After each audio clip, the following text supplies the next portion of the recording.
Cela devait être rapide. C'était la promesse. Lorsque les forces russes ont franchi la frontière ukrainienne, le message adressé au public était clair, assuré, presque catégorique. L'opération serait décisive. Une campagne limitée, une série d'engagements maîtrisés, des avancées rapides, une résistance minimale. Des objectifs stratégiques atteints avant même que le monde n'ait le temps de réagir pleinement. On répétait que l'Ukraine ne pourrait pas supporter le poids militaire de la Russie. Mais elle a tenu. Les jours sont devenus des semaines, les semaines des mois, les mois des années. Les avancées ont ralenti, les retraits ont suivi, les frappes se sont intensifiées dans certains secteurs, tandis qu'elles stagnaient dans d'autres. Les équipements détruits se sont accumulés progressivement. Les pertes sont devenues plus lourdes. Ce qui était présenté comme une opération courte s'est transformé en une guerre prolongée qui dépasse désormais les 4 années. Et aujourd'hui, quelque chose que beaucoup jugeaient impensable se produit à l'intérieur même de la Russie. Des membres d'un parlement régional admettent ouvertement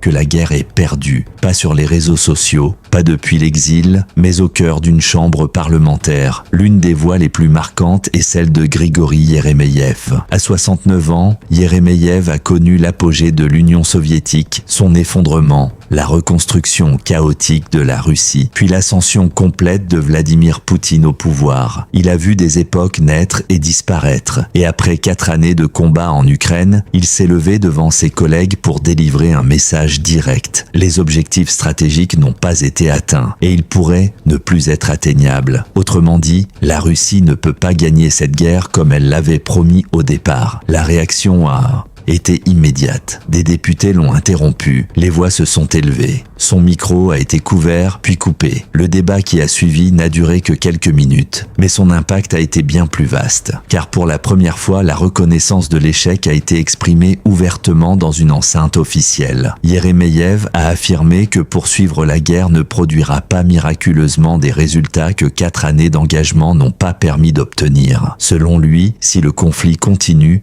c'est avant tout pour des raisons politiques, parce que l'arrêté maintenant reviendrait à accepter la défaite dans les livres d'histoire. Ces mots ont du poids, et les chiffres qui les accompagnent sont difficiles à ignorer. Cette guerre dure désormais plus longtemps que la lutte de l'Union soviétique contre l'Allemagne nazie durant la Seconde Guerre mondiale. 3 ans, 10 mois et 8 jours, c'est le seuil à partir duquel le conflit actuel a officiellement dépassé cette campagne historique en durée. À ce stade de la Seconde Guerre mondiale, les forces soviétiques avaient progressé profondément en Europe. L'issue ne faisait plus de doute. En Ukraine, la clarté fait défaut. Au début de 2022, la Russie contrôlait environ 26% du territoire ukrainien, y compris la Crimée. Aujourd'hui, ce chiffre dépasse à peine les 20%. Les avancées ont été suivies de retraits. Chaque gain a exigé un effort soutenu. Chaque kilomètre a eu un coût. Les chiffres du recrutement racontent une autre histoire. En 2025 seulement, la Russie aurait mobilisé plus de 400 000 personnes pour maintenir ses opérations. Pourtant, les estimations des pertes dépasseraient ce nombre. L'équilibre ne s'améliore pas. Les équipements détruits continuent de s'accumuler. Véhicules blindés, avions, systèmes d'artillerie. La guerre est devenue une confrontation d'usure plutôt qu'une démonstration de domination rapide. Et la pression ne se limite pas au champ de bataille. Sur le plan économique, la Russie fait face à des tensions croissantes. Les dépenses militaires dominent le budget national. Les financements consacrés à la santé, aux infrastructures, à l'éducation et aux services sociaux se sont resserrés. Le pétrole continue d'être exporté, mais souvent à prix réduit. Les prévisions de croissance restent modestes, en dessous de 1% pour les années à venir, selon plusieurs projections internationales. Stratégiquement, certains objectifs initiaux ont évolué dans la direction opposée. L'OTAN ne s'est pas affaiblie, elle s'est élargie. La Finlande et la Suède ont rejoint l'Alliance. L'Ukraine s'est rapprochée de l'intégration européenne au lieu de s'en éloigner. Les dépenses militaires occidentales ont augmenté au lieu de diminuer. Au lieu d'affaiblir les alliances adverses, la guerre les a renforcées. Le discours de Yeremeyev visait précisément ces réalités. Il n'a pas utilisé de langage émotionnel, il n'a pas célébré les revers, Il n'a pas insulté les dirigeants, il a simplement déclaré que la guerre n'avait pas atteint ses objectifs stratégiques. Pour cela, il a été condamné à une amende de 30 000 roubles par un tribunal régional. Mais le moment symbolique ne peut pas être effacé, car voici le problème central auquel le Kremlin est confronté. Si la guerre s'arrête maintenant, cela confirme la défaite. Si elle continue, les coûts augmentent. Militairement, économiquement, politiquement, c'est le piège. Le président Poutine a présenté ce conflit comme un moment historique. Une mission liée à l'héritage, à la souveraineté et à la place de la Russie dans le monde.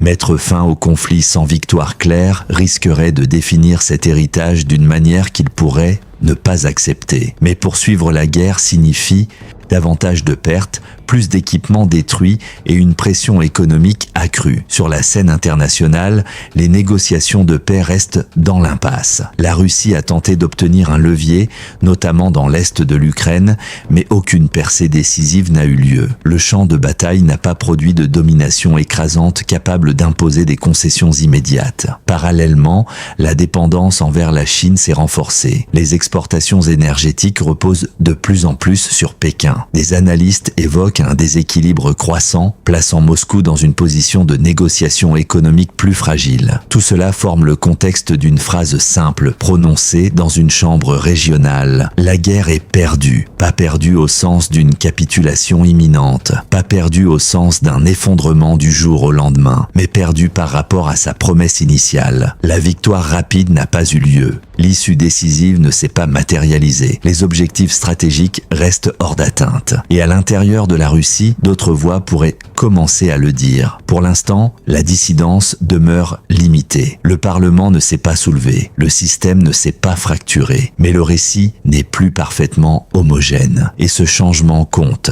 Car les guerres ne se livrent pas uniquement sur les champs de bataille. Elles se jouent dans les économies, dans les alliances et dans la perception publique. Lorsque des responsables commencent à reconnaître publiquement un échec, cela signale une pression qui monte sous la surface. La Russie pensait gagner facilement. Ce ne fut pas le cas. La guerre a désormais dépassé la durée de la Seconde Guerre mondiale. Les avancées restent lentes. Les retraits se poursuivent. Les pertes s'accumulent. Les équipements sont détruits plus vite que la clarté stratégique n'émerge. Et un homme de 69 ans a exprimé ce que beaucoup soupçonnaient. Cette guerre ne peut pas être gagnée comme elle a été promise. La question n'est plus seulement de savoir si elle est coûteuse. La véritable question est: combien de temps peut-elle continuer dans ces conditions? La réponse pourrait façonner l'avenir de la Russie bien au-delà de l'Ukraine. Car ce qui se joue désormais ne concerne pas seulement des lignes sur une carte ou des positions militaires disputées. Il s'agit d'un choix stratégique qui déterminera la trajectoire politique, économique et sociale du pays pour une génération entière. Chaque mois supplémentaire de conflit redéfinit les priorités budgétaires, modifie les équilibres diplomatiques et influence la perception du pouvoir à l'intérieur même de la société russe. Si la guerre se prolonge, la pression pourrait continuer de s'intensifier sur les finances publiques, sur les familles concernées par les pertes, sur les élites régionales contraintes de défendre une ligne officielle de plus en plus difficile à justifier. Si elle s'arrête, un autre défi commencera, celui d'expliquer le décalage entre les ambitions annoncées et les résultats obtenus. Dans les deux cas, l'après-guerre ne ressemblera pas à l'avant. Les alliances auront changé, les équilibres internes aussi, et les voix qui, aujourd'hui, paraissent isolées, pourraient demain trouver un écho plus large. Si vous souhaitez des analyses directes, fondées sur les faits, sans exagération ni parti pris, abonnez-vous et restez avec nous, car le prochain tournant en Russie pourrait ne pas venir du champ de bataille, mais des couloirs même du pouvoir.